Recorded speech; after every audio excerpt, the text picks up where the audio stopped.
Estados Unidos no llegó a adoptar el metro ni el kilo como estándar por culpa de los piratas. ¿Será cierta esta historia? Acá te lo contamos.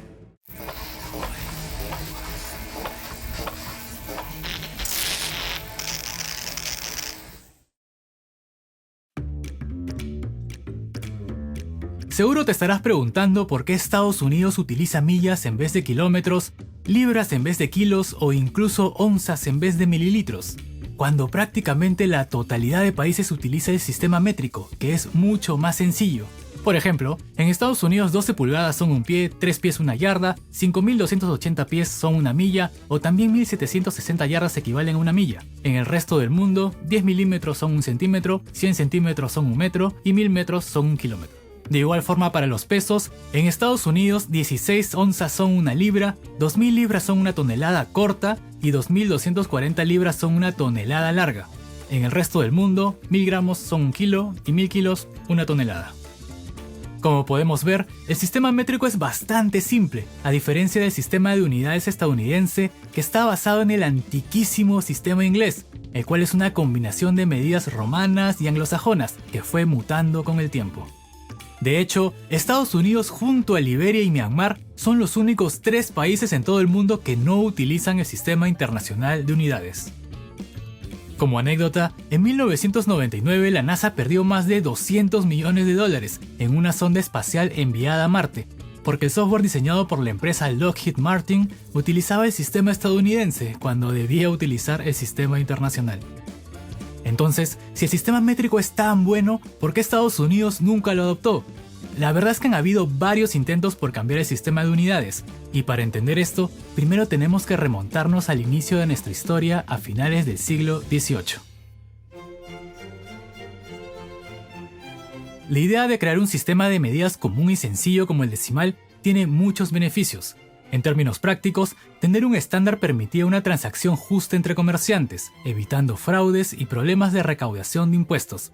Y ni hablar de las ventajas en el ámbito científico. Solo imaginemos que previa a la adopción de un sistema único de medidas, en Francia convivían algo de 800 unidades que podían variar de pueblo en pueblo, generando una infinidad de conflictos. Luego de la Revolución Francesa en 1789 y con la formación de la Primera República en 1792, hubo una fuerte corriente por abolir toda influencia religiosa o que rememorara al gobierno monárquico, lo cual también incluía al sistema de medidas. Para que tengan una idea de esto, los franceses crearon un calendario que utilizarían por 12 años entre 1793 y 1805, ya que el que se usaba, y seguimos usando en la actualidad, el calendario gregoriano, tiene como base el nacimiento de Jesús para designar el año 1, una clara influencia religiosa que querían eliminar. Para los revolucionarios, el año 1 debía celebrarse en 1792 con el nacimiento de la era republicana o era de la razón. Por si esto no fuera poco, también inventaron las horas de 100 minutos y los minutos de 100 segundos, pero esto no fue nada popular y su implementación fue rápidamente suspendida. Si bien los casos mencionados no fueron exitosos, lo que sí lograron crear fue un estándar de medida que hoy conocemos como metro, palabra que proviene del griego metrón, que significa, increíblemente, medida. Esta tarea le fue asignada por la Academia de Ciencias a 5 científicos en 1790, y para 1791 se determinó que el metro sería la 10 millonésima parte de la distancia entre el Polo Norte y la línea ecuatorial. Una vez determinado el metro, en 1795 se definió la nueva unidad de masa como gramo, la que equivalía a 1 centímetro cúbico de agua pura a 0 grados Celsius. Sin embargo, al ser una unidad de medida muy pequeña para usos prácticos, se adoptó el kilogramo como la unidad estándar. Ahora, ¿se imaginan que hoy en día cambien todas las medidas a las que uno está acostumbrado? No sería nada popular, ¿verdad? Pues esto pasó exactamente en esta época. El rechazo hacia estas medidas conllevaron a una adopción lenta y a regañadientes, tanto así que en 1812 Napoleón restituyó muchas de las antiguas medidas para el uso común de los comercios, mientras que mantuvo el sistema métrico decimal en el ámbito gubernamental y educativo. Fue algo así como un sistema mixto que duró hasta 1840, cuando el sistema métrico fue completamente restituido. Cabe señalar que a principios de la década de 1790, Francia invitó tanto al Reino Unido como a Estados Unidos a trabajar en conjunto por el nuevo estándar. Ninguna de las dos naciones angloparlantes aceptó la invitación. Como súbditos del Imperio Británico, las colonias norteamericanas adoptaron las unidades inglesas creadas durante el reinado de Isabel I en 1588, y con ello, una infinidad de medidas que fueron evolucionando entre las miles y miles de unidades romanas, anglosajonas, celtas, entre otras de uso común en la isla británica. Luego de la independencia estadounidense y la conformación de su primer congreso en 1789, el sistema de unidades fue un tema de discusión importante, el cual sería plasmado en el artículo 1, sección 8 de la flamante Constitución que menciona literalmente, arreglar el estándar de pesos y medidas. El 8 de enero de 1790, el primer presidente de los Estados Unidos, George Washington, en su primer mensaje al Congreso mencionó que la uniformidad en la moneda, pesos y medidas es de gran importancia. 7 días después, el Congreso solicitó a Thomas Jefferson, quien meses antes había vuelto de Francia y ya tenía experiencia en la materia, a diseñar un plan de investigación e implementación. Años atrás, como terrateniente y gobernador de Virginia, Jefferson ya sabía lo que era lidiar con los diferentes valores que tenían el dinero y las medidas en cada estado, y los problemas que ello generaba, tanto para el comercio como para medir los territorios occidentales en disputa. Afortunadamente, para este momento Estados Unidos daba avisos de tener la voluntad para simplificar y hacer más eficientes sus estándares, y en 1792, con el Acta de Acuñación, se creó el dólar estadounidense utilizando un sistema decimal, propuesto por Jefferson, la segunda moneda en el mundo en hacerlo, luego del Imperio Ruso con el rublo en 1704.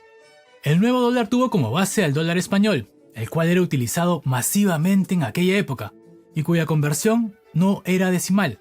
Un dólar español equivalía a 8 reales. El nuevo dólar estadounidense se dividía en 100 centavos o 10 dimes. Tanto en Francia como en Estados Unidos se estaba tratando de crear un sistema eficiente, y en 1793, Henry Gregoire, presidente de la Convención Nacional, que era la institución que concentraba los poderes ejecutivos y constituyentes en ese momento, decide que sería un gesto amigable compartir con Estados Unidos los logros alcanzados con el nuevo sistema métrico. Para ello designaría como mensajero al doctor y botánico de 52 años Joseph Dombey.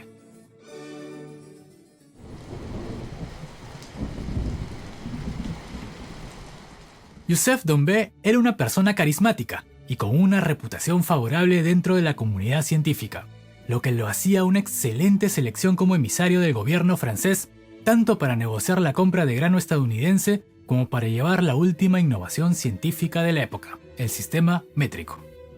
Anteriormente, Dombey fue partícipe de uno de los estudios científicos más importantes del siglo XVIII, la expedición botánica al Virreinato del Perú.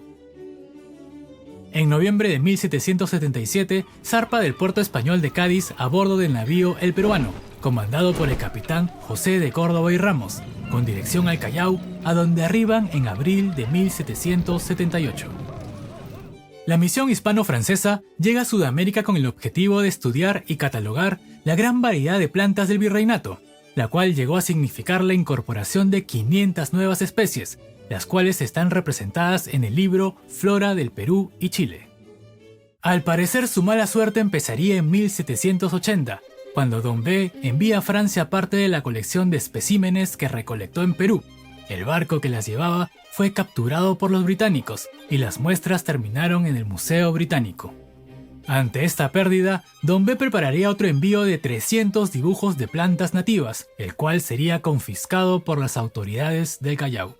Para 1782, la rebelión de Túpac Amaru II obligaría a Dombey y sus acompañantes a trasladarse a Chile, donde también trabajarían para catalogar las plantas de la zona hasta 1784 que retornan a Lima. El 14 de abril de este año, el francés, una vez más a bordo del navío El Peruano, partiría de vuelta a Europa, pero su mala suerte no terminaría ahí. Para junio, una epidemia de escorbuto afectaría a gran parte de la tripulación, incluyendo a Dombey, quien perdería casi todo su cabello. Además, el barco sufriría graves averías y el 4 de agosto tendría que parar forzosamente en el puerto de Río de Janeiro. Para fines de octubre, el navío que llevaba a nuestro protagonista por fin retoma su camino hacia el puerto de Cádiz, a donde llegaría el 26 de febrero de 1785, pero su mala suerte no tenía intenciones de abandonarlo. Joseph Dombé llega a Cádiz en muy mal estado de salud. Además, las autoridades le obligaron a ceder parte de su colección de plantas y dibujos del Perú. Y si esto no fuera poco, le impiden continuar con su viaje a Francia. Dombé sería retenido por 10 meses, y al volver a su país natal, sería recibido con honores. Aún así, el doctor ya había perdido su salud física y mental.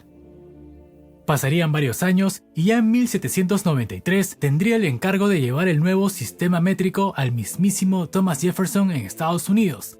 Dombé parte de Francia el 17 de enero de 1794, pero una tormenta desviaría su barco a las Islas Guadalupe en el Caribe. Aquí, las sospechas del gobernador, quien no era partidario de la revolución, hacen que Dombé sea llevado a prisión, pero gracias al reclamo de los pobladores sería liberado. La multitud enardecida quería buscar justicia por el maltrato hacia el doctor, pero Dombé, quien no comulgaba con la violencia, decidió intentar apaciguar a los líderes de la manifestación, pero durante el forcejeo sufre un terrible accidente. Luego de recuperarse, el gobernador le conmina a dejar la isla. Dombé aborda nuevamente el navío norteamericano, pero poco después de zarpar, el barco sería interceptado por piratas. El francés, anticipando el peligro, iba disfrazado de marinero español, pero es descubierto y llevado a la isla de Montserrat, donde moriría en cautiverio. Si bien Dombé no llegó a Estados Unidos, tanto el prototipo del kilogramo como del metro sí lo harían, y serían comprados por un ciudadano francés en una subasta en Boston o Nueva York en julio de 1794. Posteriormente, ambos objetos serían entregados al ministro de Francia en Filadelfia, Joseph Fouchet, quien el 2 de agosto llevaría el encargo de Dombé al nuevo secretario de Estado, Edmund Randolph, que había reemplazado en el cargo a Thomas Jefferson. Lamentablemente, ni Fouchet ni Randolph supieron valorar la importancia de ambos objetos y simplemente nunca los presentaron al Congreso. ¿Quién sabe qué hubiese pasado si Dombé llegaba a presentarse con ambos objetos de cobre en el Parlamento, explicando sus ventajas y lo fácil que hubiese sido poder replicar el sistema métrico en cada estado? Quizás habría impulsado la reforma, quizás no. Lo cierto es que esta iniciativa tuvo numerosas idas y vueltas en el Congreso estadounidense, pero sin mayor suerte. La falta de interés y voluntad política terminarían por sepultar su adopción. El último clavo lo pondría John Quincy Adams, secretario de Estado, quien en su reporte de 1821 determinaba que las unidades tradicionales de Estados Unidos, es decir, la pulgada, el pie, la yarda, la milla, etcétera, eran lo suficientemente uniformes y no requerían cambios. Este sistema sería oficializado en 1832. Con el tiempo, Estados Unidos se ha ido acercando cada vez más al sistema internacional. Como ejemplo, tenemos a la Ley del Metro de 1866 que autorizaba su uso en todo el país, la firma del Tratado Internacional del Metro en 1875, la Orden de Mendenhall en 1893, que indica el uso del sistema métrico como base para las medidas estadounidenses, la Ley de Conversión al Sistema Métrico de 1975 para difundir su uso, la Ley Ejecutiva 12770 de 1991 para implementar el sistema internacional como estándar preferido para el comercio, entre otras iniciativas. Es decir, actualmente en Estados Unidos, el sistema decimal sí es utilizado en muchos campos profesionales, sea en el sector científico, comercial o industria. Incluso, algunos productos de consumo diario están siendo etiquetados con ambas unidades de medida. Sin embargo, la adopción total sería un proceso bastante complicado, por no decir imposible, siendo lo más probable que el uso del sistema internacional aumente, pero conviviendo a la par con el sistema tradicional. Si te gustó este video, no te olvides de darle like, dejarnos un comentario y suscribirte. Mi nombre es Félix y somos Incógnito. Te deseamos buenas vibras.